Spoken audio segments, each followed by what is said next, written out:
They don't receive the high rewards that they deserve. They don't receive the honor they deserve. And at this ugly moment in our nation's history, when the propaganda of the privatizing forces is demonizing and humiliating teachers, you receive less honor than you ever got before. But let me say right off the bat, as strongly as I can, that we're not here to moan and cry and wring our hands. And we're not here to beg the Congress and the White House to make a couple incremental minor changes in No Child Left Behind. Or in the mania, the pestilence of testing, like some terrible disease, like mad cow disease, that's spread across this land. We are here to say you cannot fix this awful law. It needs to be abolished altogether.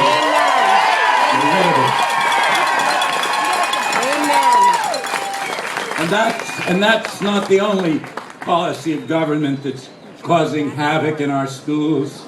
The wild inequalities of funding are more savage now than they were 20 years ago when I first coined that term. Add to this, I mean, I'm not kidding. In California, the kids get $7,000 a year unless you live in a rich suburb where the rich folks can go out and raise $1 million in a night at a fundraiser, right? $7,000 for the poorest children in America, $30,000 for the richest. Add to this,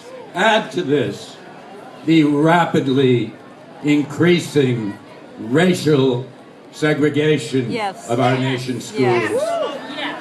Our schools today are more segregated racially and economically than at any time since 1968, the year, ironically, when Dr. Martin Luther King was taken from us.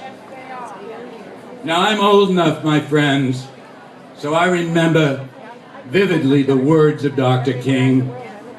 I was fired from the Boston public schools because I'd read the students in my class a poem by Langston Hughes. And the black parents were loyal to me, so when Dr. King came to speak at a mass rally in my hometown, the black leaders asked me if I would walk with him and be one of his bodyguards. Look at me. But I remember his words. I remember his eyes. I remember the passion and the perspiration pouring down his brow.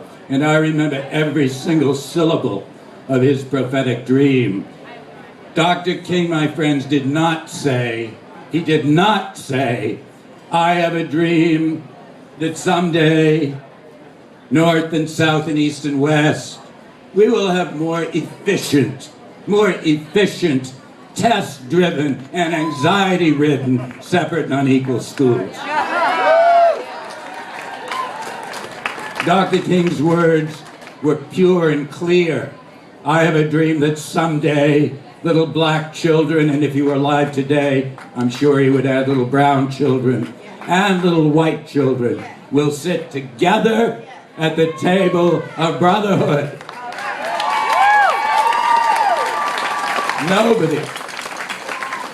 Nobody in power here in our nation's capital ever speaks about this anymore.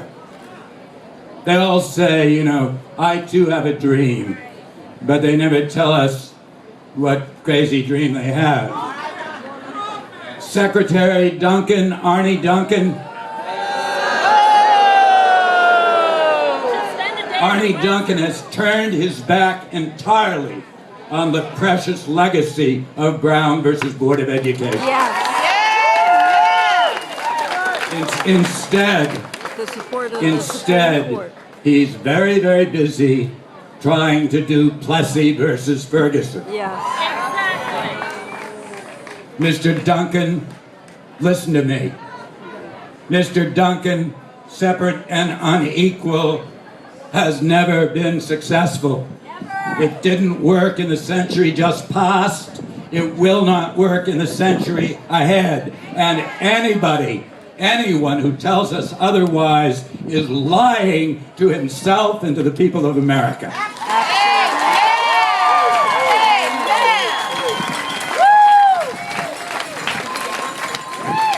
I'm in your schools all the time. Class size is soaring in the poorest schools.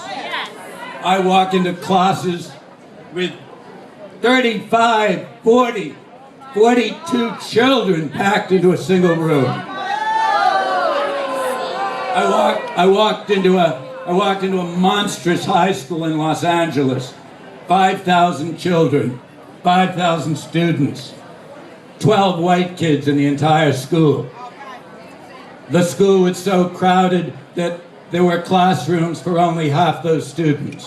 Where'd the others go to class? They went to class in trailers, ugly trailers. I walked into a 10th grade class, history class, a wonderful teacher teaching that class. She had 42 students in that room.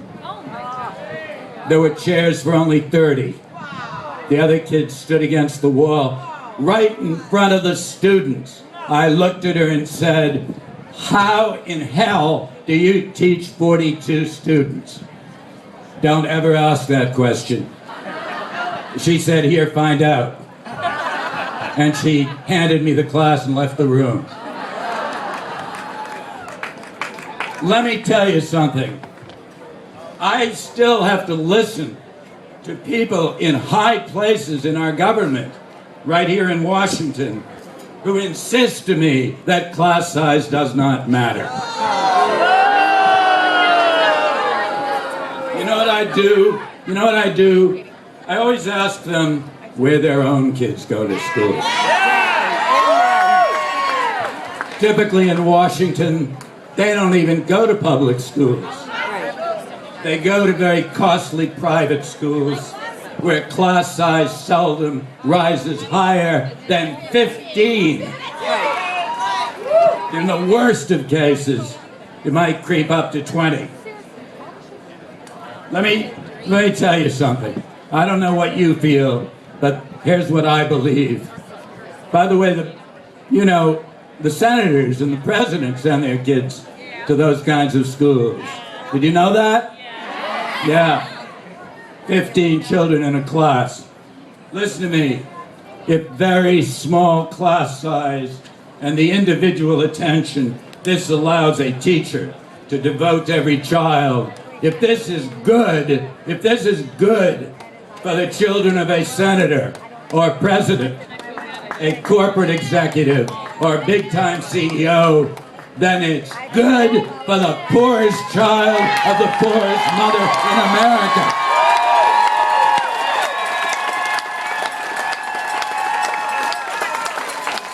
Don't let our leaders get away with this hypocrisy. Let me tell you, you cannot compensate for inequalities like these by putting good and decent teachers underneath a sword of ignorant and narrowly numerical accountability. And punishing those teachers if they will not drill and kill their kids for the entire year so they can artificially inflate their scores. What we have today, my friends, is not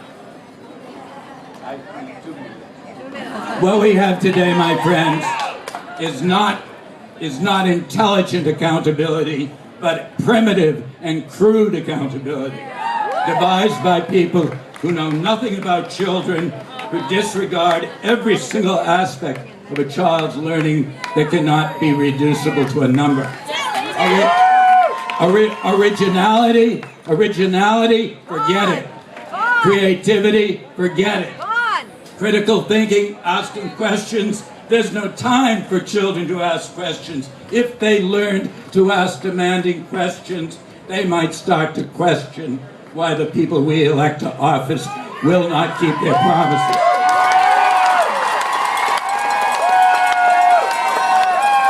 tell you something. A lot of people in the media grow enraged, furious at me when I say these kinds of things. They hate it most when I speak respectfully and lovingly of teachers. Have you ever looked at Fox TV?